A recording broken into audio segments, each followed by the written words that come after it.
Oke, assalamualaikum warahmatullahi wabarakatuh. Apa kabar teman-teman sebangsa sengarit se-Indonesia dimanapun panjenengan berada?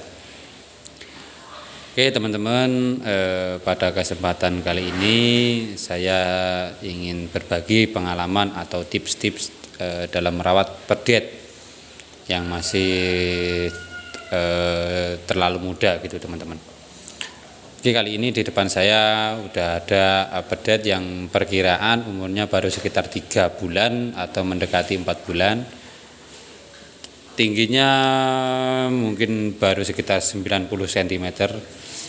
Karena tinggi tempat makan saya itu sekitar 70 cm perkiraan saya. Perkiraannya 70 cm tempat makan dan sapi hanya sampai segitu. Tuh teman-teman, cuma sampai di situ, makanya pun masih masih jinjit gitu kalau secara manusianya.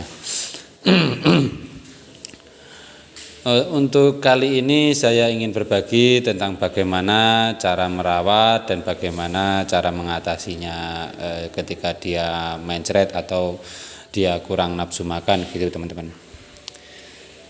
Untuk pedet masih seperti ini, dia masih harus ada perlakuan khusus teman-teman, harus ada perlakuan khusus seperti cara kasih pakan gitu ya.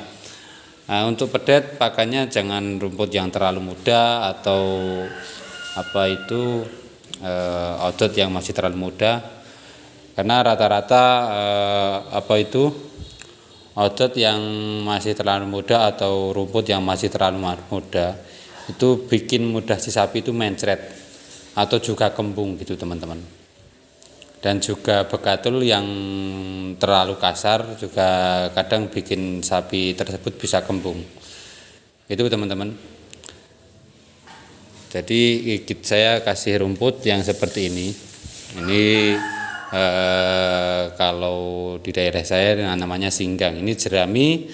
Tapi jerami yang udah dipanen dan nganggur selama beberapa hari jadi tumbuh seperti ini. Nah, ini kalau untuk pedet sangat bagus teman-teman, sangat bagus karena pedet juga doyan rakus. Terus di pertumbuhan pedet tersebut juga cukup lumayan teman-teman. Oke, untuk pakan seperti itu teman-teman. Kalau teman-teman yang pelihara pedet, diusahakan jangan hanya dengan rumput saja. Diusahakan jangan hanya rumput saja. Kalau cuma mengandalkan rumput, biasanya perkembangannya cukup lambat teman-teman. Cukup lambat, dan untuk mengisi daging yang ada di pantat ataupun di punggung itu kurang bagus. Terus pergantian bulunya juga kurang cepat.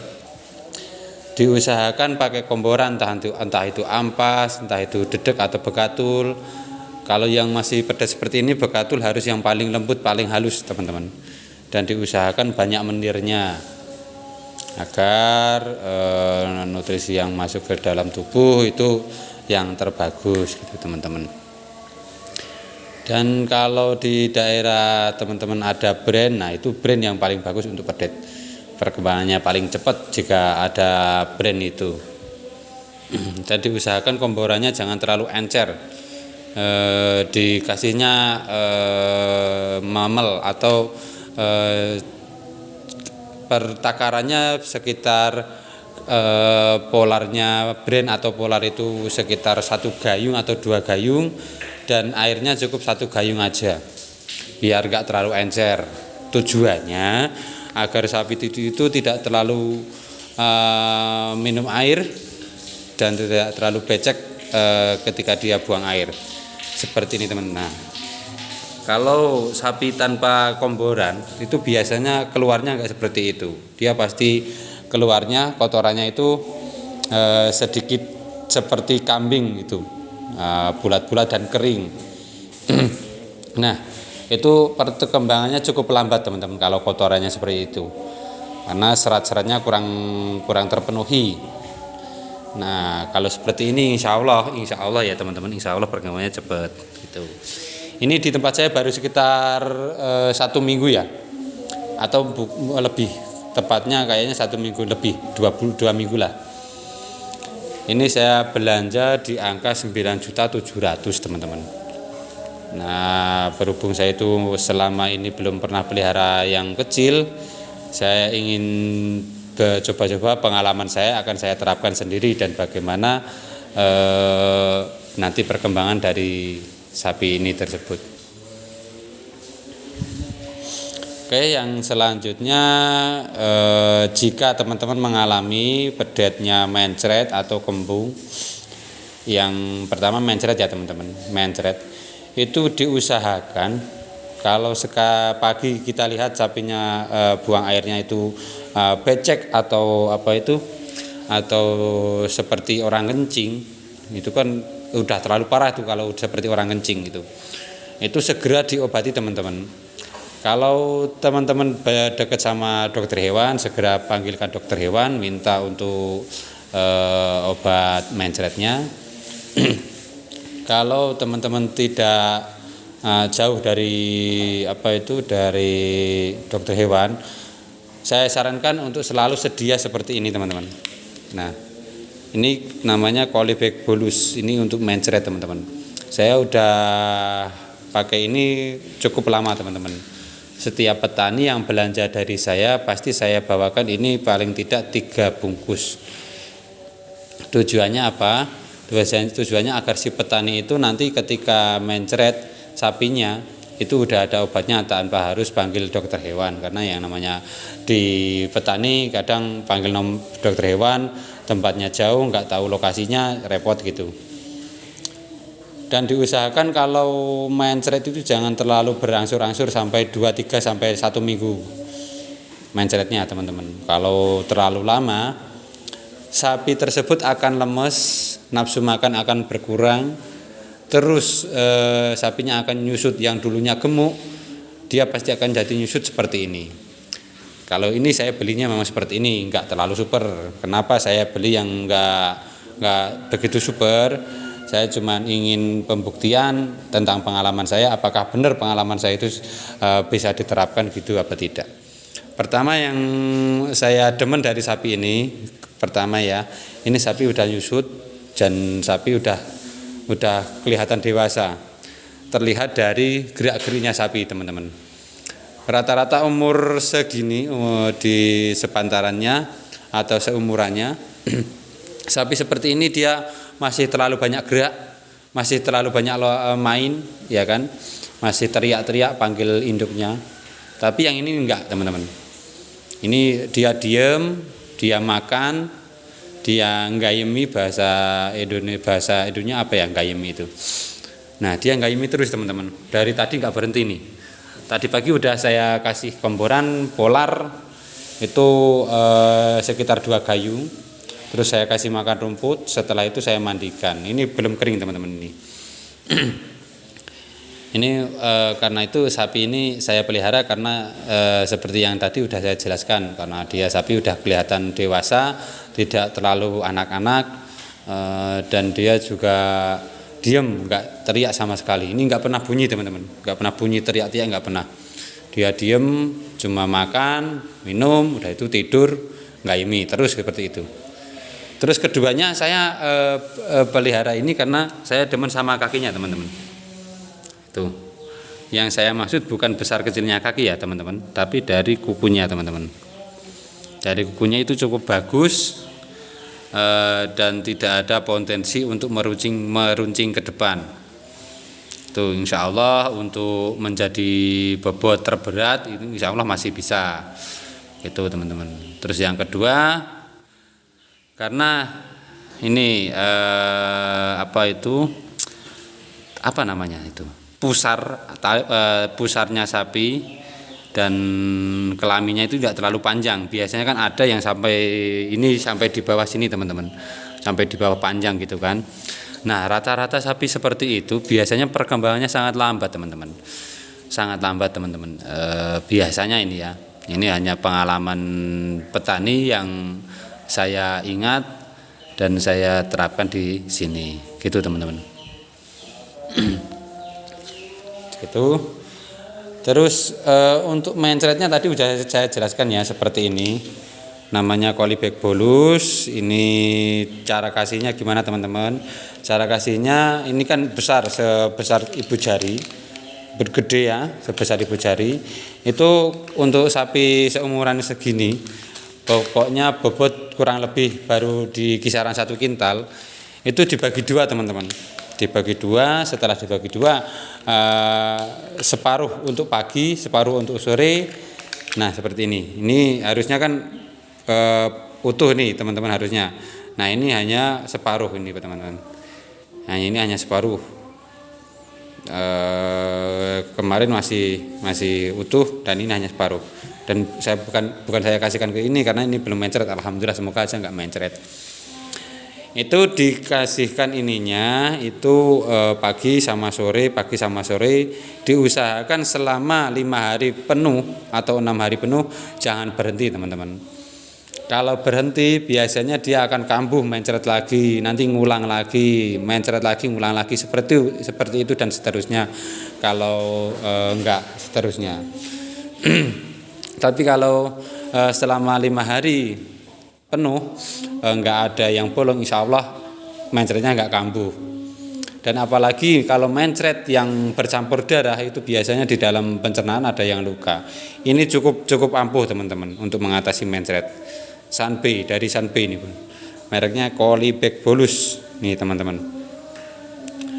Pengalaman saya pernah dulu saya belanja sapi yang mencret. Ketika itu saya panggilkan dokter hewan, ternyata dokter hewan lagi keluar kota. Akhirnya saya hanya mencari tradisional, cari rumput-rumput yang tua, entah itu daun bambu, entah itu daun pisang, entah itu jerami gitu kan.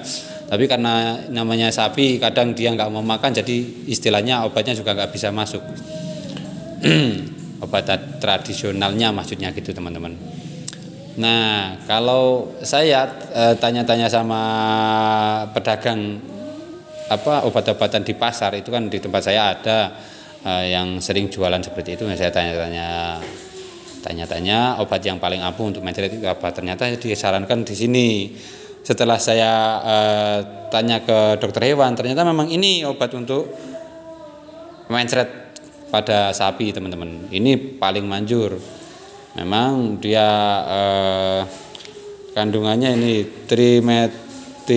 trimetoprim tuh. Kelihatan teman-teman. Kandungannya ini yang bikin si sapi, bikin mencretnya cepat sembuh itu ini. Oke teman-teman, untuk selanjutnya jika teman-teman mengalami sapi kembung ya, kembungnya ketika kembung itu ada beberapa tahap. Yang pertama masih awal-awal pasti kembungnya baru di sebelah kiri teman-teman, di sebelah sini ya, di sebelah sini kembungnya ya kan. Ini belum ngangkat nih, ini baru sini sebelah kini. Nah kalau yang pernah saya alami itu alhamdulillah itu langsung sembuh. Kalau yang saya alami ini yang bagian sini kita sikut pakai siku kita. Nah, jadi misalnya gini teman-teman, kita tekan pakai sikut gini sampai sapi itu teriak gitu, sampai sapi itu teriak gitu. Terus seperti buang angin dari anusnya, seperti buang angin. Nah setelah itu kita lepaskan, kita lihat bagaimana kondisi perutnya. Kalau perutnya udah kempes berarti kita udah sukses. Tapi kalau belum, kita bisa ulangi lagi. Itu teman-teman. Atau kalau itu nggak sukses, kita gini teman-teman. Nah kita masukin di mulutnya, di moncongnya ini. Ini kan dia kan seperti ini ya. Seperti ini. Nah, di tengah-tengah mulut itu kita masukin kayu, diikat dari sini langsung ke leher sampai sini. Ya, seperti semacam kendali kuda gitu, dimasukin di tengah-tengah mulut gitu. Posisi kayu seperti ini, malang seperti ini ya. Nah, malang seperti ini. Nah, terus diikat ke sapi ini. Tujuannya apa? Agar sapi itu berusaha mengeluarkan kayu tersebut. Nah, sambil mengeluarkan kayu tersebut dari mulutnya, itu ada tekanan dari perut agar sapi itu mengeluarkan udara yang berada di dalam perut. Begitu teman-teman. Ya, sebagian itu ada yang berhasil, tapi sebagian itu ada yang tidak. Terus ada juga yang berusaha menghilangkannya pakai selang yang dimasukkan lewat anus, ada juga yang dimasukkan lewat mulut. Tapi selama itu saya belum pernah coba. Saya hanya baru coba pakai siku, dan terus pakai kayu yang dimasukkan ke mulut. Itu teman-teman. Itu teman-teman, mungkin baru ini yang bisa saya sampaikan. Semoga bermanfaat untuk teman-teman semua. Kita sebagai peternak, kita tetap harus kreatif mencari solusi agar sapi tetap bisa berkembang dengan bagus, tetap cepat gede. Kita harus manfaatkan limbah yang ada seperti ampas atau apa ya yang sekiranya bermanfaat untuk sapi, seperti kulit kopi juga bagus. Itu teman-teman. Oke teman-teman, untuk berbaginya sekian dulu. Jika ada salah kata atau salah ucapan yang tidak saya sengaja ataupun saya sengaja, dimohon maafkan. Dan untuk para senior, mohon berbagi ilmu kepada para petani atau peternak agar kita bisa saling berbagi pengalaman tentang cara dan bagaimana merawat sapi ataupun pedet yang masih terlalu muda seperti ini teman-teman. Bagi yang punya pengalaman mencret dan yang lain-lain bisa cantumkan, dituangkan di kolom komentar yang di bawah ini teman-teman. Di kolom komentar agar nanti pemirsa yang ada di dalam channel saya bisa menyimak apa yang menjadi pengalaman panjenengan semua. Oke teman-teman, terima kasih, sekian dulu. Wassalamualaikum warahmatullahi wabarakatuh.